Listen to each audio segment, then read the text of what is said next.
Fake job card धरिबा पई आरंभ हेबो ई केवाईसी ए सूचना दैछंती पंचायत राज मंत्री रवि नायक। मंत्री कहिसंती जे आसंता 3 मास भितरे जॉब कार्ड ई केवाईसी न कले हिताधिकारींकर जॉब कार्ड कटिबो। एहा द्वारा पूर्व सरकार को टार्गेट करी कहिसंती जे फेक जॉब कार्ड अधिकारी किए थिले एवं जी आगुरु शासन करुथिले सेमाने तार उत्तर देबे। तेबे बीजेपी सरकार आसिबार वर्षे भितरे 2 लाख लोकों को जॉब कार्ड प्रदान करा जायतिबा पंचायत राज मंत्री सूचना दैछंती।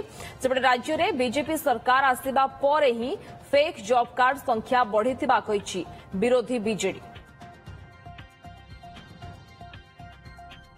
नकली जे अछि से बाहरिबो सेथिपे ताको जॉब कार्ड हिताधिकारी मानकु केआईसी करिबा पई कहिसंती। जे नकली अछि से निश्चित भाव में धरा पड़िबो नहले वंचित हेबो एवं वंचित हेले अन्य लोक लाभ पाई परिबे। से दृष्टि आमे लोक ही लाभ पाइबे गरीब लोक ही जो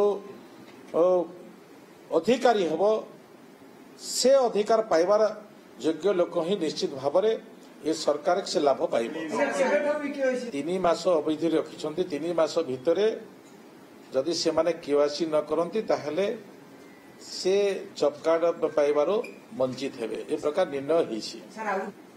जदि फेक जॉब कार्ड जदि बाहर करिसंती निश्चित भाव में ओडिशार 4.5 कोटी जनसाधारण धन्यवाद देवे सरकार को जे ये फेक जॉब कार्ड और अधिकारी किए थिले जो माने विगत दिन शासन करुथिले ए प्रति दृष्टि देवार आवश्यकता थिला कि नथिला ए प्रश्नवाची ए अर्थ किया आत्मसात करथिला।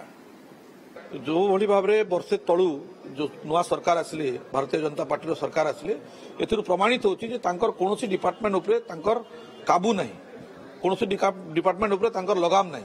सेति पई आज ए भलिया परिस्थिति आज देखा मिली एवं जो भली भाव में विभागीय मंत्री माने बाहास्पट मारुचंती आज से तर्जमार करिवार आवश्यकता अछि।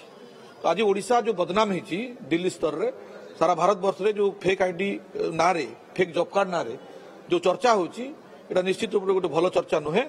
विभागीय सेक्रेटरी माने हुंतु किंबा मंत्री माने हुंतु यार ऊपर पदक्षेप नेबार आवश्यक।